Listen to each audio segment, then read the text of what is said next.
அனைவருக்கும் வணக்கம். நம்ம விஜய் அண்ணா அவர்கள் முதலமைச்சர் ஆனதுலேருந்து பல விமர்சனங்கள் நம்ம வச்சுருக்கிறோம். சரி, இருந்தாலும் இந்த போதைப்பொருள் சம்மந்தமாக ஒரு வீடியோ தொடர்ந்து சமூக வலைதளத்தில் பரவிட்டே இருக்குது. அதாவது அமைச்சராக இருக்கிற சரத் அவர்கள் ஒரு பவுட்ரு நசுக்கிற மாதிரி ஒரு வீடியோ வெளியிட்டு அது ஒரு வைரலாகி போய்கிட்டு இருக்கு. சரி, அதை பற்றி நம்ம என்ன பேசணும்? சரி, வேணாம், கடந்து போயிடுவோம். ஏற்கனவே அதிகமாக பேசி நமக்கே அழுத்து போய் தான் இருக்குது. ஆனால் விஜய் ஆதரவாளர்கள் ஏன் நீங்கள் தொடர்ந்து விஜய் என்ன குறை சொல்கிறீங்கன்னு கேட்குறாங்க. சரி, தொடர்ந்து அவ்வளோ குறைகள் இருக்குது. ஸோ அதை அந்த குறையை நிறையா மாற்றிக்க வேண்டிய கடமை அவருக்கு இருக்குங்கிறத நம்ம சொல்ல வரோம். ஆனால் அவர்கள் என்னடா அது நம்ம ஆதரிச்சவர் இப்படி தப்பாக இருக்கே அப்படிங்கிற ஒரு மனவலியை வெளிப்படுத்த தயங்கிக்கிட்டு அதை முட்டுக் கொடுக்கறதுக்கு மாறிடுறாங்க. சரிங்களா? அது நாளடைவில் மாறும்னு வச்சுங்களேன். ஸோ இதையும் எதுக்கு நம்ம சொல்லிக்கிட்டு இருக்கணும்? ஒரு குழந்தைக்கு கொடுத்தாரோ சரி, ஏதோ 2 வருஷத்துக்கு முன்னாடி பண்ணார், சரி நம்ம கடந்து போகணும் தான் பார்த்தோம்.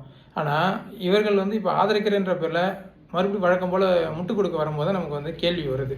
சரி, நம்ம கடந்து போகலான்னு பார்த்தாலும் நம்ம என்ன சொல்கிறோம்? மறுபடியும் நான் என்ன சொல்கிறேன்னா, விஜய் கட்சியில் ஒரு பொறுப்பு வாங்கிட்டு பயணம் செய்கிறவர்களை நம்ம கேள்வி கேட்க போகிறதே கிடையாது. ஏன்னா கட்சியில் இருக்கிறவங்க கண்டிப்பாக உண்மையை பேச போகிறதில்ல. ஏன்னா அவங்க அந்த பதவிக்கு, அந்த பொறுப்புக்கு, அந்த சுகத்துக்கு அவங்க போய் தான் சொல்லுவாங்க.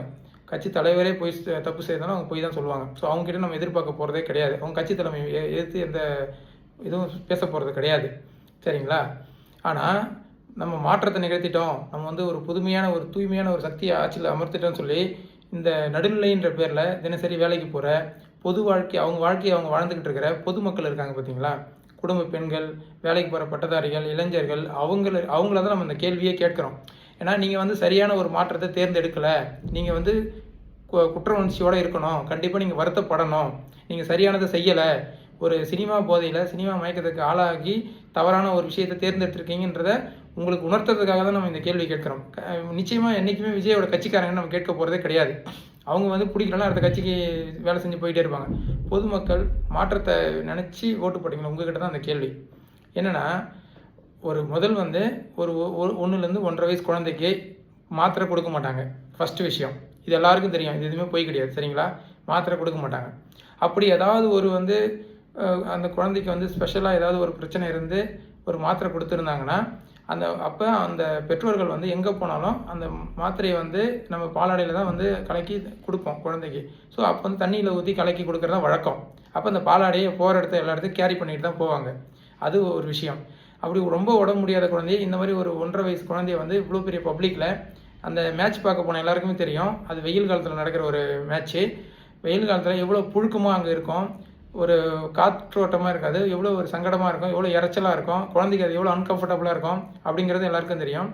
ஸோ அந்த மாதிரி ஒரு இடத்துல எப்படி உடம்பு முடியாத குழந்தைய கூட்டிகிட்டு போனாங்க அப்படிங்கிற ஒரு கேள்வி இருக்குது. இது எல்லாமே அறிவுபூர்வமான கேள்வி.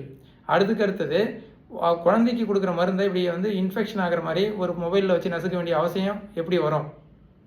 ஏன்னா ஒரு மூடியில் தண்ணி ஊற்றி கலக்கினாலே, ஒரு வாட்டர் பாட்டில் இருக்குன்னு வச்சுங்களேன், அந்த மூடியில் ஊற்றி கலக்கி நிறைய தடவை குழந்தைக்கு மருந்து கொடுத்துருக்கோம், கலக்கி கொடுப்பாங்க. இல்லை அப்படி மருந்து ரெகுலராக குழந்தைக்கு மருந்து கொடுக்குற சூழல் இருக்குது அப்படின்னா அந்த பாலாடியை எங்கே போனாலும் கேரி பண்ணிட்டு போயிருக்கணும். ஸோ அப்படி பார்த்தா கூட ஒரு குழந்தை மேலேயே அக்கறை இல்லாமல் தான் பெற்ற குழந்தை மேலேயே அந்த அளவுக்கு தான் அக்கறை இருக்குது அப்படின்னா இவர் பொதுமக்கள் மேலே எந்த அளவுக்கு அக்கறையாக இருப்பாருன்னு ஒரு கேள்வி வருது. ஸோ எப்படி பார்த்தாலும் அந்த விஷயத்தில் ஒரு சஸ்பெக்ஷன் தான் இருக்குது. ஓகேங்களா? அப்போ அந்த சந்தேகத்தை எதுக்கு மேலும் வலுப்படுத்துகிற மாதிரி, சரி அதுக்குள்ளே நம்ம போனால் செயல்முறையை பார்ப்போம்னு சொல்லி நம்ம நினைக்கிறோம். இப்போ அவங்க கட்சிக்காரங்க இன்னொரு வீடியோ போடுறாரு, ஒரு ரூபா நோட்டுக்குள்ளே மாத்திரையை வச்சு நசுக்கி அதை ஃபோனில் போட்டு கேட்டால் அந்த நேரத்தில் என்ன ஆயுதங்கள் நம்ம கையில் இருக்கோ அதை பயன்படுத்தி அதை செய்கிறாரு அப்படின்னு. ஏங்க, அந்த உடம்பு சரியில்லைன்றது திடீர்னு வர்றது கிடையாதுங்க.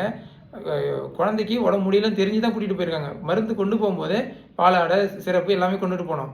சரிங்களா? அப்போ அந்த ப்ரிஸ்கிரிப்ஷன் எந்த டாக்டர்கிட்ட பார்த்தீங்க? பல கேள்விகள் வரும்.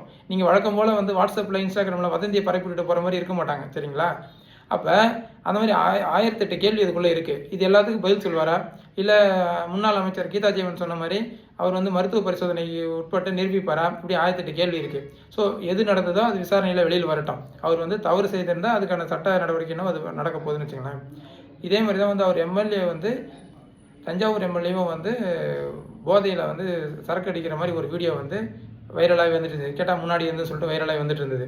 ஸோ இது மாதிரி இதெல்லாம் ஒரு தனி மனித நடவடிக்கைகள் சார்ந்து பல விஷயங்கள் வந்துக்கிட்டு இருக்கு.